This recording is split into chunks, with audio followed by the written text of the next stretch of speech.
Okay, next one, Nat Levine. Thank you. I'm going to speak about our recent work with Miguel Paulos about bootstrapping bulk locality. So we'd like to characterize local theories, such as QFTs, on a rigid ADS background in arbitrary dimension. So these theories notably have local bulk fields, which are some distinguished combinations of boundary operators.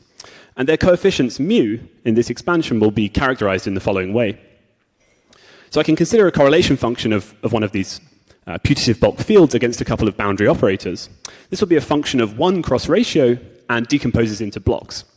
And I know that this correlator should only have singularities when the bulk field enters the light cone of one of the boundary operators. So that gives me a branch cut on the negative z-axis. But in fact, each of the blocks gets a spurious branch cut on the positive axis. My bootstrap constraint is that these unphysical cuts in red need to cancel out in the sum. I can recast this in terms of sum rules by just integrating this unphysical cut on a contour smeared against analytic functional kernels, little f. So the resulting sum rules should be thought of as some additional constraints that we'd like to impose on top of crossing in future numerical studies. But this locality bootstrap is also a nice toy model for the 1D crossing equation. They both have just a single cross ratio, and kinematically they're very closely related. So in that context of the 1D crossing equation, we'd really like to understand the extremal solutions. These are some special integrable-like solutions that saturate unitarity bounds, and they have sparse spectra. And so you can actually think of producing a recipe for producing those extremal or minimal solutions in terms of functionals, starting from a basis of functionals that's complete and dual to your specific spectrum, in the sense that each functional talks to just one operator. You can actually just write down these extremal solutions. So starting from any single block, delta, as a source, I can complete it to a solution with this sparse set of blocks, choosing the coefficients so that I get a cancellation and all the functionals vanish on this combination, and hence it's a solution. Our result is that we can do this analytically for this locality problem. So we can explicitly construct bases of functionals dual to any sparse spectrum of this form. So it's like a tower of generalized free field double traces, but deformed by arbitrary anomalous dimensions with only asymptotic conditions at large n. They should decay like a power and become analytic.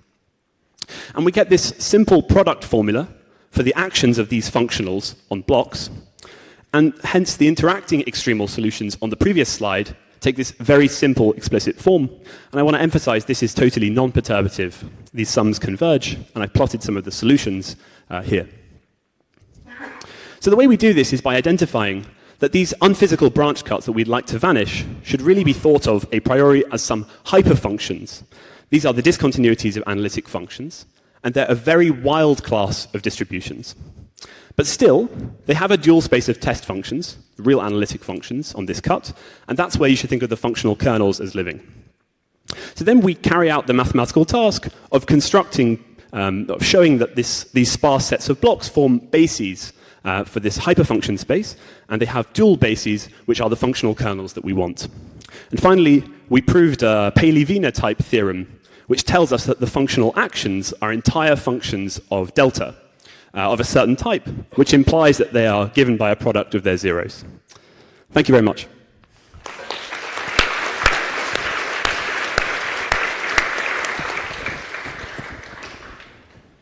Okay, questions?